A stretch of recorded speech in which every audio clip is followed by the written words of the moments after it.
Дорогие друзья, мы находимся на садово-огородническом участке, где растет очень много плодово-ягодных растений, а также кустарников, которые украшают, безусловно, любой дачный участок.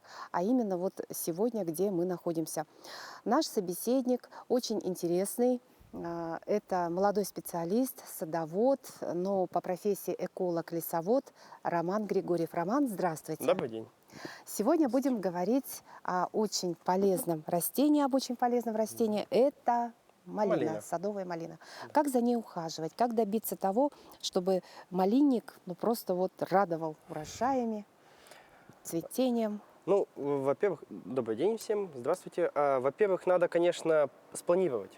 Надо четко все планировать, даже вплоть до экспозиции солнца. Например, здесь экспозиция солнца, ну, забор мешает, но забор нагревает. Соответственно, тут будет тепло, ну, достаточно солнечно все равно, поэтому малине здесь более-менее хорошо. Выбрали вот такую ленточную посадку. И при планировании надо учитывать все, вплоть до полива тоже, чтобы было недалеко вода. Малина любит воду, но не болото, конечно. Потом, чтобы она хорошо росла, надо, ну, она очень сильно разрастается, можете здесь вот увидеть. Тут большинство, по идее, надо все вырезать. Это все молодняк, который не нужен. Просто питание забирает, потом сам чахнет. Соответственно, надо, это называется нормирование побегов. Нормирование побегов именно плодоносящих и на следующий год. У нее двухлетний цикл. Соответственно, эти вот плодоносящие веточки, они были вот такими, которые выросли в этом году. Ну, они были такими в прошлом году.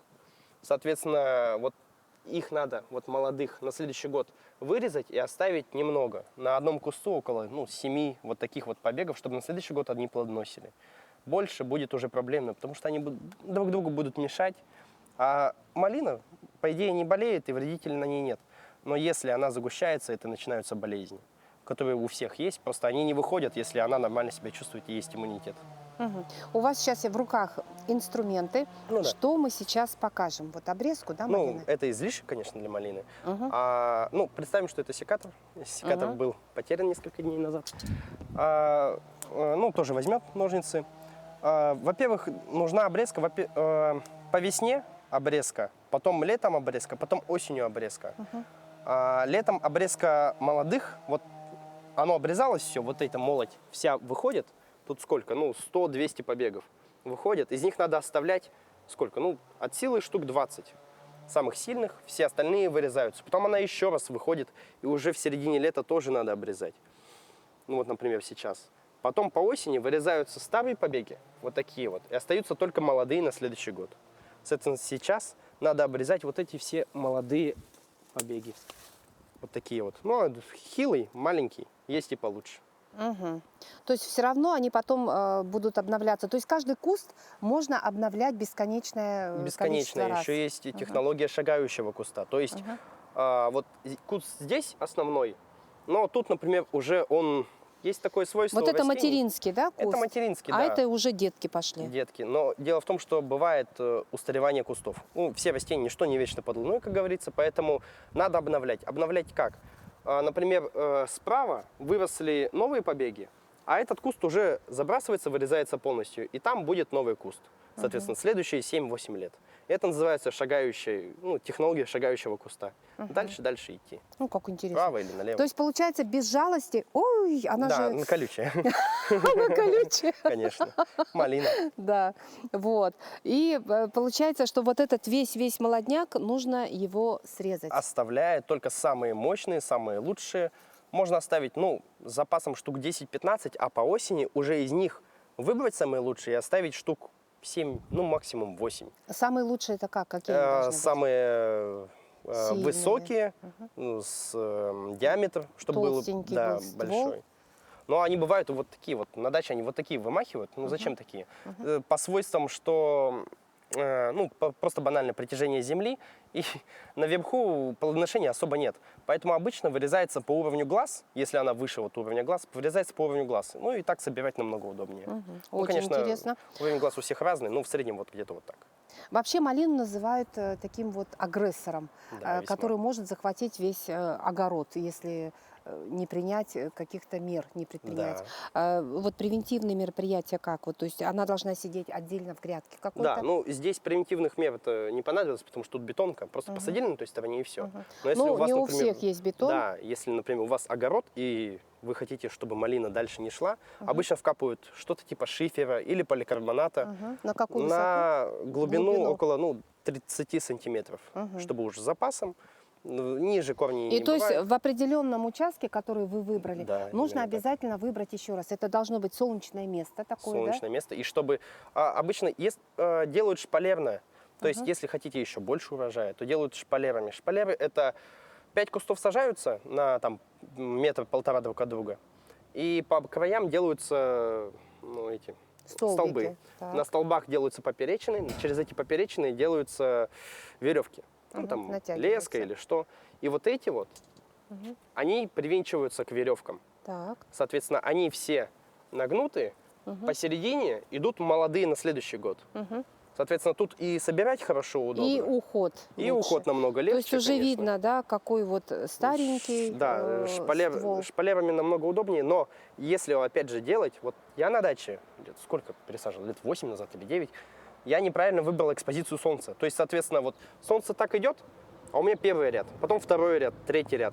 Первый ряд получает все солнце и загораживает для всех остальных. Надо было вот так расположить, чтобы солнце огибало все Короче, всем ряды поровну было одинаково. солнышко. Я в то время об этом не задумывался. То есть нюансы есть вот даже до таких мелочей. Ну да, действительно. А какая почва должна быть? Какую почву любит малина? И, допустим, можно ли куда-то в почву, если засоленная вот земля, как, Засоленная. например, у меня на участке, могу я там, как вот я сажаю, допустим, пересаживаю малину в это углубление, в бороздку, наложить, ну, труху от Ну, дерева старого? Ну вот с засоленными почвами очень большая проблема, конечно, потому что соли, есть причина, в чем появились соли. Это застой воды, какой-то глинистый слой, который не дает проходить воде. Соответственно, надо, ну, в самом лучшем Осушить, случае, да?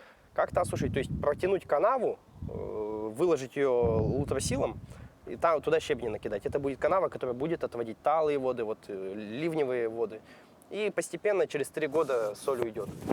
Либо каждый год надо перекапывать с присадками, которые впитывают. Это вот уголь кусковой, ну так, небольшие, нам не надо огромные, пыль тоже не нужна. Потом листья березы, хорошо, солома хорошо действует, вот на рассоленность. Но это приходится раз в несколько лет все равно делать. Это только впитывает, но оно не убирает соли. Соль убирается только стоком воды, соответственно. А есть еще и кислотность. Кислотность это уже другое. Это, например, в хвойных лесах бывает. Ну, также вот в низинах бывает. Кислолюбы очень много, очень мало растений кислолюбов. То есть там голубика, там брусника, багульник, ну, то есть на болотах, которые растут. Вот им нормально. Всем остальным растениям такая кислотность не нужна и противопоказана. Ну, как То есть бороться с ним? только раскислением. То есть вот у вас хвойник, например, там, листвяк или ельник, огромный опад этой хвои. Ну, соответственно, каждый год надо ее убирать, во-первых. Во-вторых, надо раскислять. Раскислять чем? Доломитовой мукой раз в 3-4 года, либо пушенкой раз в год. Сколько добавлять на грядку, например? 6 метров Полкилограмма на квадрат. грядка? Это достаточно много, но это поможет. И это pH более-менее в баланс приведет. Хорошо. Но малина любит 6-6,5. Это слабо кислая почва считается. Но в ельнике она не будет расти, конечно. А чем удобрять? Чем удобрять? Ну, при посадке удобрение нитромофоска либо азофоска, спичный коробок, потом ведро перегноя, на кустик? охапка золы, да, это все на куст. Это при посадке. Это называется основное внесение. Потом называют подкормки. Подкормки по весне, когда она только выходит, ну, вот такие молодые, там, еще ниже, по весне только выходят, надо азотное удобрение. То есть азот – это основной строительный материал для растений, вот для зелени, опять же. Надо стимулировать, чтобы она быстрее, лучше поросла. Соответственно, азотные удобрения. Есть мочевина, есть селитроаммиачная. Есть еще немного других, но это основные два. И люди по старой памяти пользуют мочевину, карбонит называется. Но, к сожалению, это устаревшее уже, селитра лучше, потому что мочевина работает только в теплое время, более-менее. А селитра и в теплое, и в холодное. Лучше селитру использовать, то есть азотное удобрение мы внесли, стимулировали. Это можно 1-2 раза, больше не надо. стимулировали зелень, потом оно все разрастается, мы обрезку делаем, все хорошо. Потом идут промежуточные стадии, можно добавить удобрения биологические, то есть эффективные микроорганизмы, М-препарат, то есть М-биота, Байкал, Сияние, вот такие, вместе с универсальными, то есть в тех, у которых есть все в равной степени, там кристаллон, фертика, там богатый, ну это неважно, такие универсальные. А потом, когда начинается ботанизация, цветение, надо стимулировать уже другими, фосфорно-калийными удобрениями. Калийными, да. То есть монокалий фосфат самый лучший из них. Можно барофоску использовать, она хуже просто разводится. И этим поливать. Буквально 2 раза с периодом в 2 недели этого будет достаточно. А во время самой, кстати, ботанизации очень хорошо помогает борные удобрения. Вообще на все. Не только вот на малину, и на цветы, и на рябину, и хоть на что. Опрыскиванием бором очень помогает стимулировать цветение. То есть будет там в 1,5 раза больше цветения, не ягод именно. То есть надо обеспечить и питание, чтобы эти ягоды нормально завязались, и полив, а это только стимуляция. Роман, какими еще растениями, кустарниками можно украсить свой садовый участок? Ну или, может быть, даже попробовать сделать живую изгородь? Вот. Посадки живой изгороди, да, тут не все растения, конечно, подходят. Ну, кстати, подходит даже вот сирень, сведена тоже подходит. Но стандартная для живой изгороди, живая изгородь, она должна быть очень сильно Плотно расти, высажена. да. И еще есть такой принцип, он не везде, конечно, часто используется, но в теории живая изгородь должна быть колючей. Потому что эта изгородь, через нее нельзя ходить. Кто пойдет, тот пожалеет. Пострадает, да. Это условно. Ну, например, на Западе так. Соответственно, вот боярышник, у него колючки достаточно большие. Ой, слушайте, как настоящая игла, посмотри. Да. Ой-ой-ой. У нас их 3 вида в Да. Якутии. Если залезть в это заросли вот даурский, боярышника, кажется. Ну ладно, вот. И, его, конечно, обрезать уже чревато надо. последствиями. Чем чаще обрезаешь вообще вот такие растения, акация, которая живая изгородь, тем они лучше пушатся внутрь себя. И, соответственно, И то есть, получается, они растут в сторону, вширь, да, да. вширь. Хотя их можно, И конечно, за хоть счет как этого и формировать. получается, видимо, живая изгородь, да? Да, вот Вообще тут, здорово. ну и, конечно, это можно использовать там, где что-то надо закрыть, забор, там, хозпостройки. Можно их так посадить, и уже будет не видно, будет Да, и стена. уже будет просто красота. Да, вот акация, например. Акация. Акацию тоже нужно, точно так же можно ее посадить и потом обрезкой заниматься, да? вот это. А давайте расскажем вот по почве, где любит расти это растение, ну и про уход. Вот боярышник и акация – это одни из самых неприхотливых растений. То есть есть такая степень, что оно может расти, а может выживать. И вот некоторые, многие садовые растения, они либо растут, либо умирают сразу. А вот боярышник и акация, они многое прощают. Они могут стоять 10 лет вот такими, там, хилыми, вы не можете не полить, но они будут жить. Соответственно, они очень многое прощают, но если за ними ухаживать, они очень сильно дают эффект. Ухаживать это как? Ухаживать, полив, удобрение, вот это все. Но даже без этого они могут нормально расти на большинстве участков. Только если, конечно, не заболочено. На заболоченных участках вообще очень сложно, конечно, что-либо делать. Это тоже солнечное место должно быть достаточно? Максимум солнца, конечно. Полив более мощный, чем обычно, например. Потому что вот живая изгородь, она же дает очень много побегов, очень много строительного материала надо, очень много воды. Соответственно, надо поливать мощнее, чтобы был мощнее прирост. Ну, примерно в неделю сколько раз нужно поливать? Раза два-три? Либо один мощный. Эти растения уже большие, соответственно, один раз мощно можно полить в неделю, этого хватит. Тоже, опять же, шланг бросить. Если они такие маленькие, только пересажены, то 2 раза в неделю это минимум, конечно, чтобы они нормально принялись.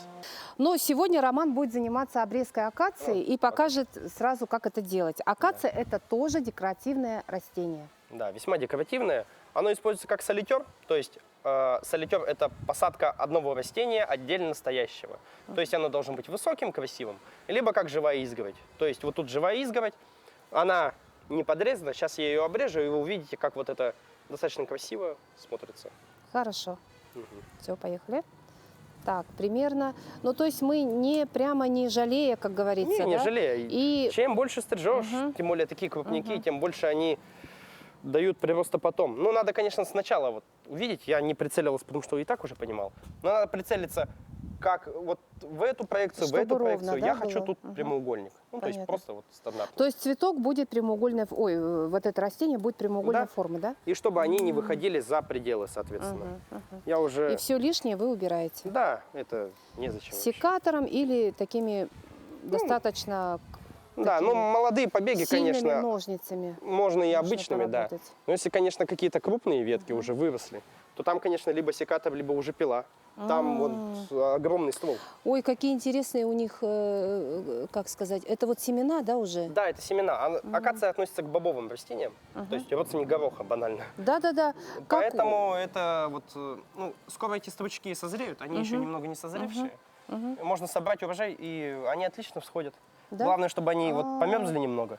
То есть они, Стручификация получается, в смысле, вот этот стручок можно в холодильник, да, на зиму или как? Нет, вот он должен еще чуть, вот они сами открываются. Вот перед этим сами, можно вообще расстелить тут, и они сами семена выстрелят. Так. Можно пособирать почти открытые стручки, тут пока нету. Но они должны быть сухими, и черные должны быть семена. Ну, кстати, они почти... Ну, вот это вот еще не созрел, он не видимо. зрелый. Да, не зрелый, ага. Вот они почти черные. Вот черненькие. Да, они уже почти готовы. И то есть Соответственно, можно собираете. собрать и потом в холодильник заморозить, да? Можно в морозилку, а можно просто на улице оставить в колбочке какой-нибудь. И потом посадить, да хоть в теплице, хоть на улице. Они отлично всходят. Они всходят, ну а потом уже посадить уже на постоянное место, куда вы хотите. Да, да, да. И представляете, вот из одного кустика можно действительно весь свой садовый участок засадить. акации, и да. акации, да, это очень красиво. Но главное, а вот с поливом, это же много воды нужно для акации, да? Да, конечно, много. И ну, чем больше растения, тем больше оно требует. Но она вот, если у вас достаточно сухое место, то да, полив нужен. Но здесь он редок, потому что около бетонка, забор, тут достаточно много влаги. Ну и нынче дождей было много. Но в прошлом году, конечно, поливали усиленно. Дорогие друзья, но вот еще один момент, конечно же, очень важный, это полив. Как сделать так, чтобы полив был очень полезным, во-первых. Во-вторых, как-то сделать этот процесс более таким механическим, скажем так, да, чтобы ручного труда здесь было поменьше. Если у вас огромный огород, если у вас огромный сад, с этим может справиться капельный полив. Как его смонтировать, как он вообще выглядит. Вот сейчас нам все расскажет Роман. Давайте, Рома. Здравствуйте. Ну, бывает капельный полив, бывает дождевой. Они для разных там систем. Например, капельный полив выбирается, когда воды жалко, воды мало, потому что он очень экономит. Вот посмотрите, сейчас он включен, и он целенаправленно поливает именно под сам корень растения. То есть Он- еще раз покажите, сколько вот примерно включили. Вот он капает. Да, мы там его включили. Ну, такие от системы самотока. Он самотеком растет, как течет. Это просто бочку на бочку можно поставить, этого достаточно. 1,5 метра над уровнем земли. И, соответственно, он течет. Ну, там просто емкость побольше. Это когда там не хватает воды, либо какие-то вот целенаправленные растения. Есть еще дождевой полив. Это вот такие разбрызгиватели. Там есть, покажем. Но они выбираются, когда воды, во-первых, не жалко, а когда еще на какие-то садовые растения, которые, ну, сплошняком посажены. Ну, там газон, либо там кустарники. Хотя кустарники тоже можно поставить на капельный полив, соответственно. Ну вот капельный полив очень удобен для там, огурцов, помидоров, перцев, баклажан, там, еще вот этих водолюбых бахчевых культур, там, арбуз, дыня, вот это вот все. Намного эффективнее тратится вода и как глубже проникает. Потому что если постепенно поливать, то вода не расплывается, как от лейки, например. Она просто расплывается, а на глубину такую. Если постепенно, то оно просто вот на такую ширину и глубоко Идет уходит. вглубь, Да. как раз к корням. Да, именно так. Корнеобитаемый слой, соответственно. Очень интересно. А вот этот вот желтый шнур, это что? Вот Это этот вот магистральный. шланг? Магистрали можно, ну, тут изначально это было, вот это набор, изначально был другой, но материнский сломался, можно просто заменить обычным шлангом. Обычный шланг и вставить туда вот эти Вот, трубочки, да? Да. Можно купить наборы, там продаются в дачных магазинах, там наша дача, дачник. А можно вообще сделать это самому. То есть это вообще как конструктор Лего. Если вы сделали его для одной грядки, он уже больше ни в какие, конечно, не подойдет, вы уже сделали дырочки везде. Но можно заказать комплектующие, отдельно такие, отдельно магистральный шланг, отдельно подводы, там с Алиэкспресс или откуда-то там. И просто самому сделать все для своего огорода самолично. Это достаточно удобно и собирается очень легко и просто. Роман, ну вот капельный полив, вот этот шланг, к чему он Да, присоединен? Каждый по-разному может делать, соответственно. Тут, например, емкость стоит на таком постаменте, это чтобы был самотек, сила была. Ну, можно просто вот мы сделали. То есть вот здесь эта так. емкость, вот она голубая, да, вот эта бочечка, и она стоит на вот таком Да, постаменте. тут уровень видно. Если что, открываете, если что, закрываете. Тут таймера нет, а есть работы с таймером. Соответственно, можно поставить таймер, продаются тоже во всяких разных магазинах. Просто таймер ставите на магистралку, засекаете, вот, например, первично, сколько надо для полива, чтобы было нормально. Все, и засекаете время, все. Теперь таймер выставляете на такой промежуток, все, и он поливает тогда, когда необходимо. Мгм. Потом начинает пищать, и вы выключаете, Нет, да? он сам выключается. А, сам выключает? Да, есть механические, то есть те, которые сам заводишь, подходишь, заводишь на 45 минут, все. Он идет, потом выключается, все, выключается. А есть Понятно, прям то есть цифровые, которые прям на батарейках. Капельный умный полив. Да, действительно. Дорогие друзья, ну, конечно же, как же обойтись без цветов на своем садово-огородническом участке? И один из таких красивых цветов, которые действительно будут притягивать глаз, радовать глаз, это дельфиниумы. Ну, про дельфиниумы. Дельфиниумы это многолетние цветы, достаточно высокие. Они пока еще не пик своего размера вышли. На даче вот такие. То есть я до них даже не дотягиваюсь. Это многолетние растения? Они многолетние. Да, они каждый год вот вырастают, каждый год их надо будет потом срезать. Это все вот умирает. Остается только корень.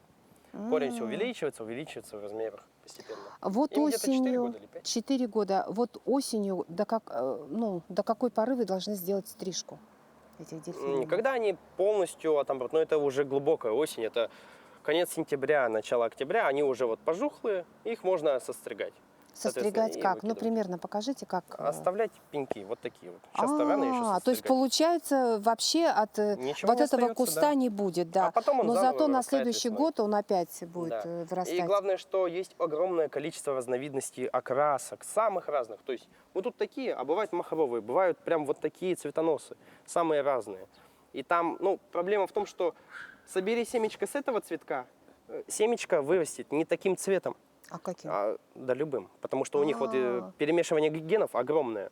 То есть пчела села на тот цветок, потом на этот. Это все перемешалось. А может быть, гены предков еще выйдут. То есть детки, получается, уже Там совершенно я, насколько знаю, там другие. 60% выходят такие, потом другие. А может быть, вообще не так. Соответственно, хотите какой-нибудь особый, если хотите какой-то особый сорт, надо покупать отдельно семена. А если, неважно, и это прям лотерея, собрать вот эти вот семена, они по осени там засыхают, вот так вот состригаете и высыпаете так. Они прям рассыпаются. Как сажать? Это вот один куст, это одно семечко, да? Да, получается? буквально. То есть Из одного семени. Примерно вы сказали, сколько они растут здесь уже? 4 года где-то так. 4 годика. Ну, они не То максимум, есть конечно. первый год Но они вот такие вырастают будут, максимум. Да, максимум. Чтобы они зацвели в первый год, и вы узнали цвет точный, надо сажать их в январе-феврале. Но можно не заморачиваться, просто собрать семена и на чистую грядку от сорняков посеять по осени. Глубокая осень – это вот прям перед холодами, чтобы они не взошли. Раскидывайте, скородите, это вот занесение в почву, там, вот так руками или граблями. Все, по весне они сами взойдут, прямо лесом, отлично всходят. Им обязательно стратификация, то есть замораживание.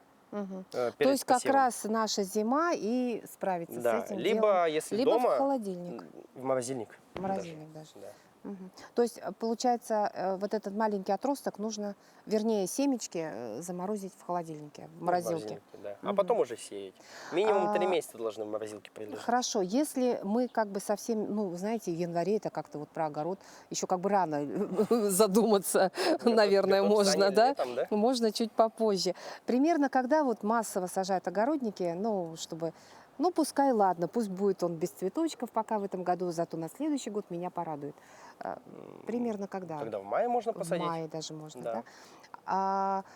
Но в мае уже нужно садить прям в грунт? Или нужно обязательно... Можно сразу в грунт посадить, если не заморачиваться. А Мгм. лучше все равно по осени посадить, Мгм. чтобы он сам зашел весной.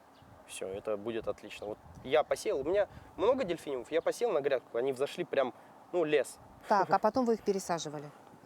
Я их еще не рассаживал. Там, наверное, такой комок, что я просто буду вырезать и продавать прям пирогом. Там на одном вот А. таком где-то штук 20. Мгм. Ну, они забивают друг друга, ну ничего, их там море. И Мгм. так буду продавать. И то есть конечно, их 20, ну рассаживать. то есть рассаживать же тяжело, это нужно Рассаживать тяжело. разбить на каждый корешочек, Да, ведь, да? так и места Ага. такого нет. Ага. Но если есть способ клонирования, если вы хотите точно получить такой цвет, то уже не семенами, а просто деление куста. Мгм. Если крупный достаточно корень, по осени он выкапывается, он примерно вот такой. Мгм. Ставится лопата посередине Мгм. и резким нажатием разрезается напополам. Мгм. Срез замазывается углем, золой или садовым варом и Мгм. сажается. Если достаточно крупный, можно даже на 4 части разделить. Мгм. Мгм. Но это все равно опасно, конечно. Потому что, а мало ли, может, не выживет. То есть высаживается это тоже глубокой осенью, да? Ну, чтобы вот Все этот растения, кроме корень... хвойников, лучше высаживать осенью. Все земляные работы лучше проводить осенью, чтобы по весне чисто посадить. Мгм. Ну и дельфиниум, дорогие друзья, это вообще многолетнее растение, Да. и оно действительно декоративное и очень украшает. А прихотливое ли оно, капризное? Я бы не выходит? сказал. Ну, я вот испытывал то, что может ли оно на возвышенности расти? Нет, не может. Мгм. К сожалению, оно бывает там половина вымерзла на возвышенности. Соответственно, надо на уровне земли расти. И она очень много потребляет воды. В литературе написано 60 литров на один куст за сезон. Это там, в России, в центральной, Так. где есть дожди. У нас дождей не так, чтобы много, особенно вот в прошлые года. Нынче-то нормально. Соответственно, я как-то засекал что-то около 130 литров за сезон. Один куст. 130 литров. Они Ой-ой-ой. очень много потребляют. Ну ладно, эти, может быть, поменьше, вот такие, да, действительно, 130 литров потребляют. Поэтому надо учитывать, что они очень много любят воды, но не застойную воду. То есть на болоте они не растут. Мгм. Надо поливать, и чтобы вода уходила. Поливать, чтобы вода уходила. Мгм. Желательно это все на капельный полив ставить, тогда вообще шикарно. А подкормка? Подкормки вот так же, как у малины, то есть сначала азотные, потом универсальные, потом фасонокалийные. И вообще, кстати, я забыл сказать, для всех зимующих растений, Мгм. там, хоть ель, хоть краснотал, Мгм. хоть дельфиниум, по осени, когда они еще зеленые, но уже как там, цветение ушло, это где-то середина сентября, начало-середины сентября, желательно чисто калийные удобрения. Калийные удобрения – это стимуляция иммунитета, корнеобразования и зимостойкости, что самое главное. Мгм. Ну, хотя бы, не сульфат калия, если вот не хотите химию, можно настой золы дважды Мгм. подкормить этим, это усиляет зимостойкость очень сильно. Любых растений. Любых растений. Мгм. Ну, Ну многолетних. что, Роман, большое огромное спасибо Не за что. за ваш Кстати, подробный... я Еще забыл прошу. сказать, Да. дельфиниумы ядовиты тоже. Мгм. То есть в них тоже работают с перчатками. Даже можно заметить, что тут шмели возятся, а Так. потом иногда так, на них это действует как опьянение, они иногда Мгм. так падают и там валяются, потом отходят, улетают. Забавно. То есть людям, особенно если маленькие дети, конечно, нужен глаз за глаз, Ну, чтобы, не да. дай бог, не отравиться вот этим вот растением. Ну да, тогда То есть малину вот это посадить. тоже нужно знать, друзья дорогие. Да. Ну что, поблагодарим нашего спикера Спасибо. за очень подробный рассказ про плодово-ягодные растения, про декоративные кустарники. Ну а мы, дорогие друзья, будем мотать на ус, собирать информацию, обучаться, ну и пробовать.